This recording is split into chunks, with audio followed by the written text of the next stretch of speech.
Friends, চলে এসেছি আজকে একটা নতুন ব্লগ নিয়ে। অনেক দিন পর আমি আবার ব্লগ নিয়ে এসেছি। অনেক দিন ব্লগ ছাড়িনি, অনেক আগে আমি ব্লগ ছাড়তাম, তোমরা নিশ্চয়ই জানো। আজকে ভাবলাম একটা ছোট্ট মিনি ব্লগ শেয়ার করি তোমাদের সাথে। আমার এই ফুলদানিটা, ফুলগুলো কেমন তোমরা অবশ্যই কমেন্ট করো।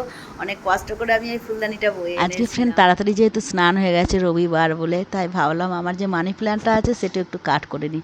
গাছে যদি পাতা হলুদ হয়ে থাকে তাহলে কিন্তু মোটেও গাছ দেখতে ভালো লাগে না, তাই কেটে নিলাম হলুদ পাতাগুলো। দেখো কেমন লাগছে কাটার পর, দারুণ লাগছে তাই না?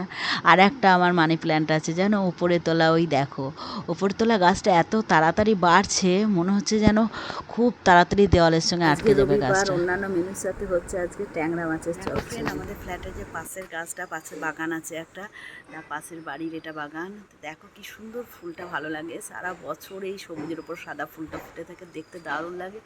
গাছটায় কত আম এসেছে দেখো, সারা আগের বছরে আম আসেনি এই গাছটা, অথচ এবছরে দারুণ আম এসেছে। অনেকদিন পর ব্লগ ছাড়ছি বলে বেশি কিছু শেয়ার আজকে করলাম না, আজকে ছোট্টর ওপরে ছাড়লাম। নেক্সট দিন আশা করবো অনেক কিছু শেয়ার করার। ভালো থেকো সবাই, আজকের মতো টাটা।